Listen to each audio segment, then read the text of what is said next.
Going on a cruise to Puerto Costa Maya? What is there to do there? Let's find out.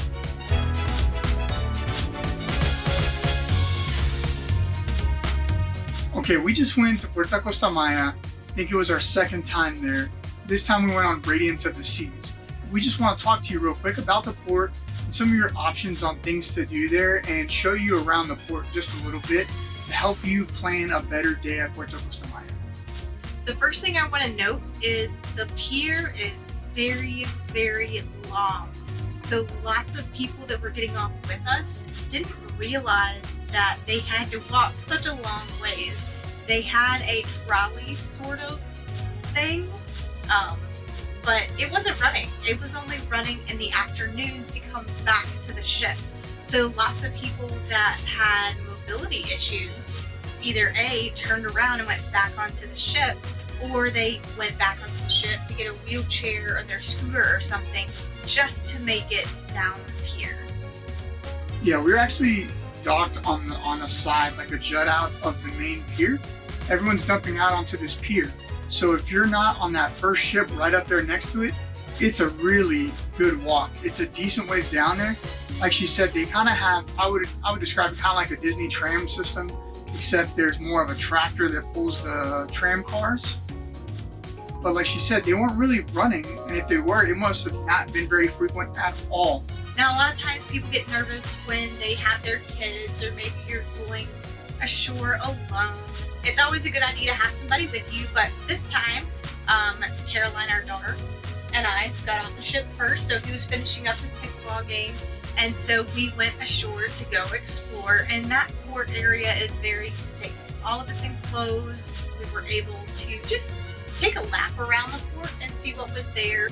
So we got to watch the dolphins play around. They pushed around. We got to watch the aerial show that they have. We've got a video for that as well.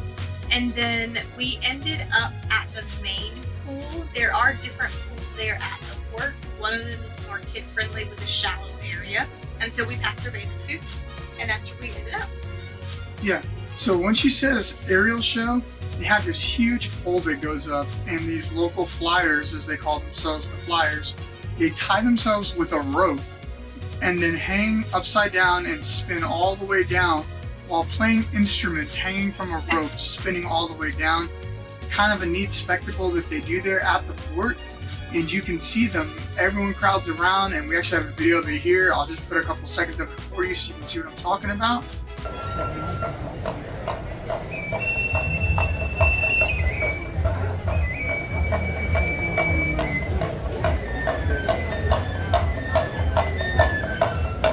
Kind of crazy these guys are doing that, but it is pretty cool. At that pool area, right behind it, there is a ton of loungers and chairs. However, they're not free. There is a catch. So the catch is you have to buy a drink. Now, I didn't see anybody policing this, but I did notice that every single person that was on a lounger had a drink in their hand. But there was space around the pool. So there was a big platform. There was probably about 3 feet where you could sit on. That's where we were sitting at. They have some shade.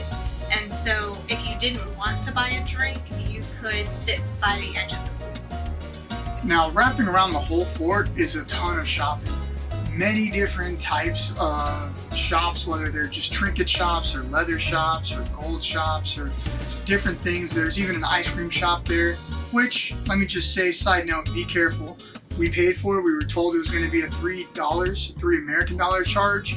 I got my bill in the mail later. It said it was $18. Luckily, I was able to call the company, and the credit card company reversed the charges for me. But just be careful. Ice cream was really good, and I thought it was a deal at the time until I found out they were trying to charge me 6 times as much as they told me. So as you walk your way through the shops and you get to the back, there's yet another pool. And at that pool, there's another flow rider, which is that artificial surfing area, kind of like Royal Caribbean has on the ships, but this one's there on land, and people were there doing that as well. Now, the dolphins she's talking about, you can pay for the dolphin encounter if you want to be in the water with the dolphins. However, there's so many good vantage points from this port to watch the show, you almost don't need to pay unless you want to literally touch a dolphin. So we were able to see the dolphins playing with the people, pulling them, pushing them. It was really neat. We were able to see it from right up next to it. There's like a little fence that you can stand at, There's also a wooden dock pathway that kind of wraps around between the pools and the bars that you can see the dolphins from, but also you can see it from the aviary. So let's talk about the aviary real quick.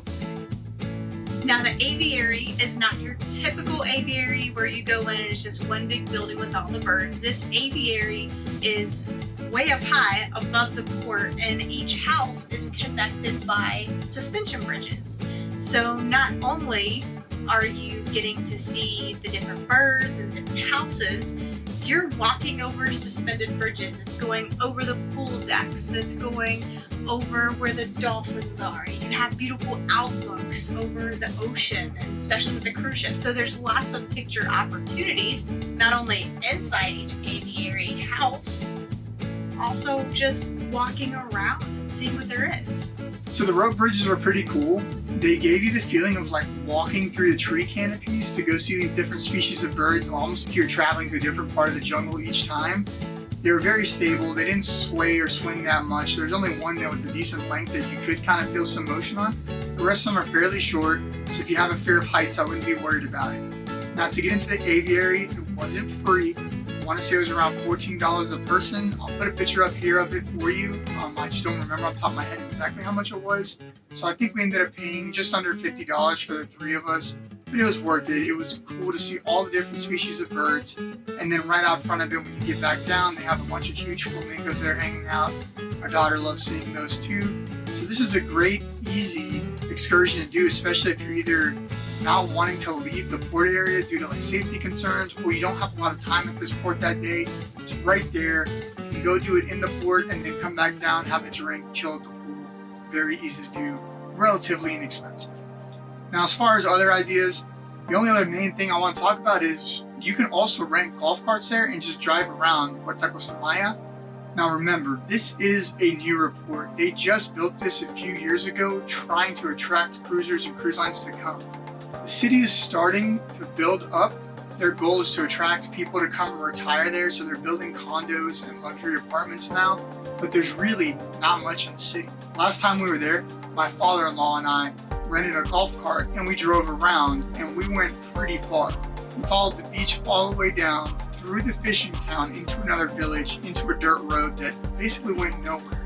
Turned right, went up several kilometers, found a farmer who told us we're pretty much equidistant from the port no matter which way we went. So we just kept going and made a huge loop. We ended up stopping at a gas station on the way back. We've been driving probably over an hour at this point. Never ran out of gas, which was pretty cool. However, when we did go inside, I had a $20 bill. We bought some snacks because it had been a while. And I got Mexican pesos back. Obviously, they just weren't expecting American cash that far away from the port. And that was the only real problem, was because I really had no way to spend these pesos. This was during COVID, when the stewards and the bartenders and everyone on the ships couldn't get off the ship. And so they were telling us that they needed like toiletries and stuff because the stuff they had on board just wasn't great. So we decided to stop at a couple local shops to buy some stuff. And I bought tons of toiletries and snacks and goodies for them. And I thought I was going to spend all this money, and I got back to the port and I still had like 600 or 700 pesos that I didn't know what to do with. So I ended up tipping it to the guy with the golf cart.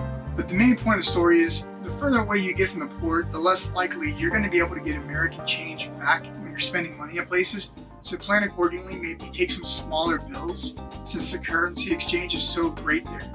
Also, we never felt unsafe, and we went really far away from the port.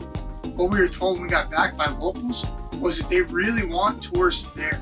And so everyone kind of protects the tourists and knows to leave them alone because they're bringing in dollars to that area, and that's helping everybody.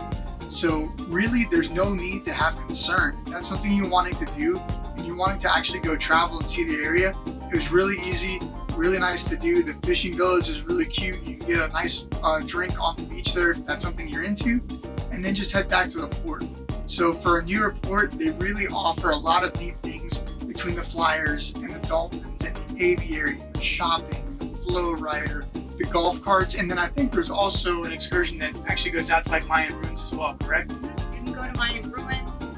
You can go to other beaches. So keep in mind, at the port, there is not an actual beach. They have a man-made beach where they brought in the sand, but you're blocked off from the actual ocean. ocean. So if you want to go get in the water, go snorkel, it's beautiful, but you will have to book an excursion outside of the port to have that experience.